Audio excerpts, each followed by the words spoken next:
தமிழக பாஜக தலைவராக இருந்த அண்ணாமலைக்கு தேசிய அளவில் பதவி வழங்கப்படும் என எதிர்பார்த்து வந்த நிலையில் ஓராண்டுக்கு பிறகு தற்பொழுது அவருக்கு தேசிய அளவில் பதவி தர பாஜக முன்வந்துள்ளது. இதேபோல் தமிழ்நாட்டை சேர்ந்த வானதி சீனிவாசனுக்கும் தேசிய அளவில் பதவி வழங்கப்படுகிறது. இது பற்றி ஜெம் தொலைக்காட்சி வழங்கும் சிறப்பு செய்தி தொகுப்பை இப்போது பார்க்கலாம்.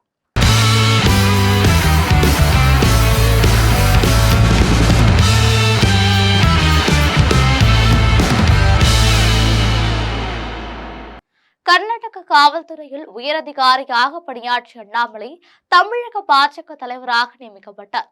இதன் பின்னர் தமிழகத்தில் பாரதிய ஜனதா கட்சி மிகப்பெரிய வளர்ச்சி பெற்றது.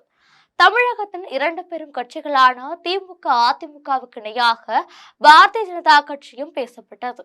இந்த நிலையில் அண்ணாமலை தனக்கென தனி செல்வாக்கை உருவாக்கி இருக்கிறார் என்ற குற்றச்சாட்டின் பேரிலும் அதிமுக தரப்பில் முன்னாள் முதலமைச்சர் ஜெயலலிதா மீது அவதூறாக பேசினார் என்றும் புகார்கள் எழுந்த நிலையில் அவர் தமிழக பாஜக தலைவர் பதவியிலிருந்து நீக்கப்பட்டார்.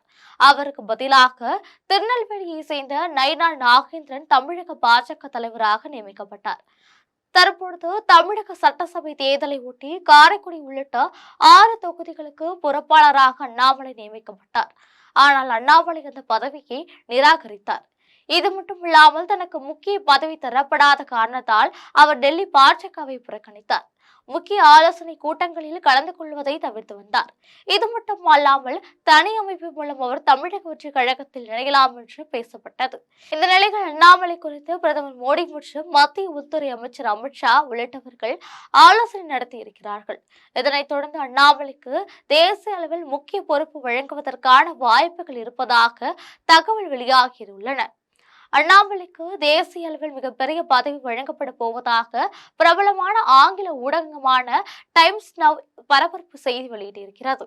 அந்த செய்தியில் பாஜகவின் புதிய தலைவராக நிதின் நபீன் சமீபத்தில் தேர்வு செய்யப்பட்டார். இதனை அடுத்து பாஜகவின் எதிர்காலத்தை கருத்தில் கொண்டு தேசிய அளவில் நிர்வாக அமைப்பில் மாற்றம் செய்ய திட்டமிட்டுள்ளது. அதன்படி தேசிய பொதுச் செயலாளர் பதவிக்கு ராம் மகாதேவ், அரவிந்த் மேனன், அண்ணாமலை உள்ளிட்ட 5 பேரின் பெயர்கள் சிபார்சு செய்யப்பட்டுள்ளது. அதேபோல் பாஜகவின் மகளிர் அணி தலைவர் பதவிக்கு தமிழ்நாட்டை சேர்ந்த வானதி சீனிவாசன் பெயர் சிபாரிசு பெற்றிருக்கிறது. இவ்வாறு அந்த செய்திக்குறிப்பில் தெரிவிக்கப்பட்டிருக்கிறது. பாரதிய ஜனதா கட்சியை பொறுத்தவரையில் தேசிய பொதுச் செயலாளராக மொத்தம் 6 பேர் பதவி வகித்து வருகிறார்கள். எனவே அண்ணாமலைக்கும் இனிமேல் தேசிய பொதுச் செயலாளர் பதவியை பெறுவார் என தெரிகிறது. ஏற்கனவே பதவி வகித்து வரும் 6 பேரில் 3 பேர் பதவி விலகிய நிலையில் அண்ணாமலைக்கு இந்த வாய்ப்பு கிடைக்கும் என தெரிகிறது. தமிழக சட்டசபை தேர்தல் நெருங்கிவிட்ட நிலையில் அண்ணாமலைக்கு புதிய பொறுப்பு கொடுக்கப்பட்டிருப்பதால் பாஜகவினர் மீண்டும் உற்சாகம் அடைந்துள்ளனர் என்பது குறிப்பிடத்தக்கது.